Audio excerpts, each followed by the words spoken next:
St. Bonaventure by Father Laurence Costelloe. Discipline and Observance. Bonaventure was teaching at Paris when he was elected Minister General. However reluctant he may have been to accept the responsibility, he did not think of shirking it.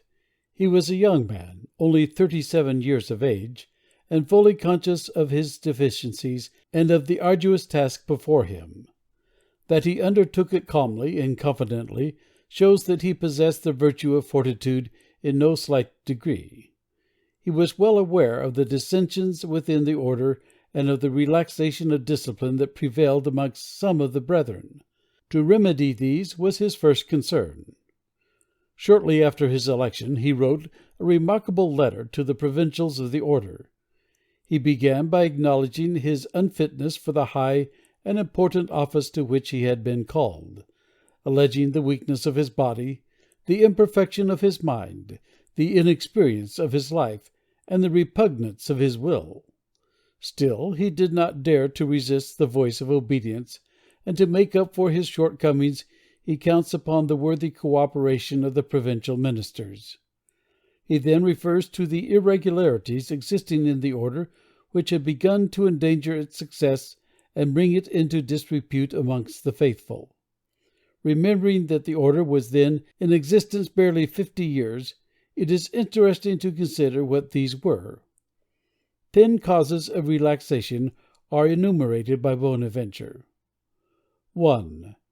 Too great multiplication of temporal affairs, for which money is eagerly sought, carelessly received, and recklessly handled. 2. The idleness of some brethren. 3. Useless traveling from place to place, to the scandal rather than to the edification of the people. 4. Importunate begging, whereby the brethren are feared as highwaymen.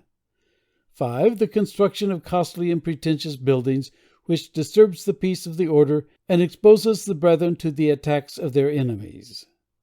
6. The increase of dangerous friendships, from which arose suspicions, calumnies, and scandals. 7. The imprudent bestowal of offices on those who were incapable of discharging them. 8. The eager reception of legacies and officious interference with obsequies, to the great offense of the secular clergy. 9. Frequent and expensive change of residence, to the disturbance of the locality and the prejudice of poverty. 10. Finally, expensive living, by which the brethren became a burden to the people. Whilst many, he remarks, are blameless in these matters, still the evil redounds upon all, and must not be overlooked nor tolerated on any account. He then points out the remedy and insists on its application. He concludes his letter with the following remarkable utterance: "Should I learn from the visitors whom I desire to pay special attention to these matters, that my directions have been obeyed, I shall give thanks to God and to you. But if it should be otherwise, which God forbid, you may rest assured that my conscience will not permit me to allow the matter to pass unnoticed. Although it is not my intention to forge new chains for you, yet must I, in compliance with the dictates of conscience, aim at the extirpation of abuses."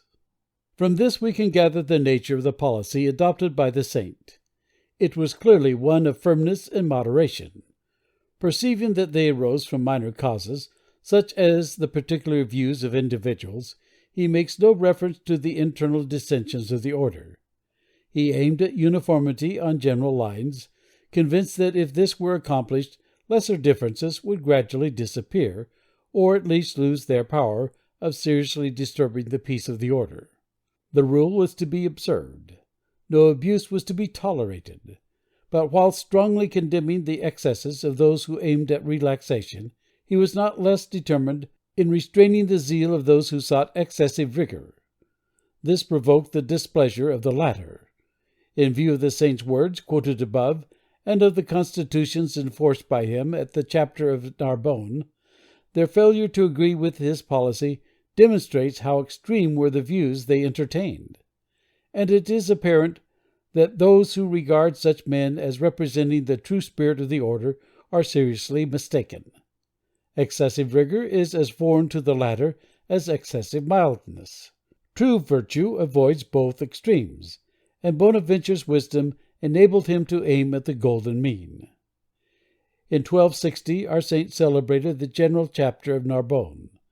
Here the various constitutions, hitherto established in the order, were revised and promulgated anew. These constitutions differ but slightly from those that prevail at the present day. The vicissitudes of 600 years have necessitated certain additions and modifications, but they have remained substantially the same, and constitute an enduring monument to the wisdom and foresight of Bonaventure. Wadding says of them, "The statutes of Bonaventure are weighty, the outcome of mature deliberation and discussion, and they are redolent of a truly religious spirit. In them is enjoined whatever is of primary importance and necessity. They ought never to be abrogated, but whatever modifications, changes of time and place may call for, should be added to them, for of all they are the most excellent." The annalist is unsparing in his condemnation of the attempts made at various times to change them. "One cannot but be displeased," he writes, deploring a state of things which now happily no longer exists, "at the facility with which some make laws at general chapters. It would seem as though one could not consider himself a renowned ruler unless he posed as a legislator and drew up new laws to mark his term of office. Hence we have daily fresh and bewildering laws, and such a multitude of crude and undigested statutes that the poor subject does not know today what he may have to observe tomorrow." The constitutions of Narbonne were distributed under 12 heads and formed an enlightened and prudent interpretation of the 12 chapters of the rule. Writing to the provincials 6 years after their promulgation, Bonaventure attributes the existence of certain irregularities to their non-observance. His appeal to the prelates of the order on this occasion reveals the burning zeal of the saint. "Lest the blood of souls, not only of those committed to our care, but of all who esteem the religious life, should be demanded at our hands, I adjure you by the shedding of Christ's most precious blood, and by the wounds of his passion, which appeared with unmistakable clearness on the body of our Holy Father, St. Francis, that, like prudent and faithful servants of Christ, you apply yourselves diligently to the rooting out of pestiferous abuses, and that you show yourselves attentive to discipline and examples of religious fervor. In the first place, excite the brethren to a love of prayer, and at the same time entreat and even compel them to observe the rule faithfully, fearing the countenance of none, rooting up and pulling down, wasting and destroying, committing the disaffected and insubordinate to prison, or expelling them from the order, as the laws or justice and piety may demand, lest whilst with cruel mercy you spare a diseased member, the corruption extend itself to the entire body." No reasonable man, reading these words of Bonaventure, could doubt his earnestness in procuring regular observance, or think of accusing him of remisses or laxity. It only shows how extreme were the views of a certain section of the order when we find them attempting to do so. Peter John Olivi, the leader of the rigorists, replying to some who sought to justify their relaxations by saying that Bonaventure and others lived very laxly, says, "Hitherto it was the custom to adduce worthy men as examples of perfection. Now, alas, they are brought forward to justify relaxation and inobservance. Let me say what I think of Bonaventure. He was a most excellent and pious man, and in his teaching he insisted on the perfection of poverty. But he was of a somewhat delicate constitution, and therefore perhaps inclined to be somewhat indulgent to himself, as I have often heard him humbly admit. For he was not greater than the apostle who said, 'We all offend in many things.' Still, the prevailing relaxation affected him so much that I heard him declare at the chapter of Paris that from the day he was made general there never was a moment when he was not prepared to be ground to dust, so that the order might retain the purity and strictness intended by St. Francis and his companions, and attain the end they aimed at.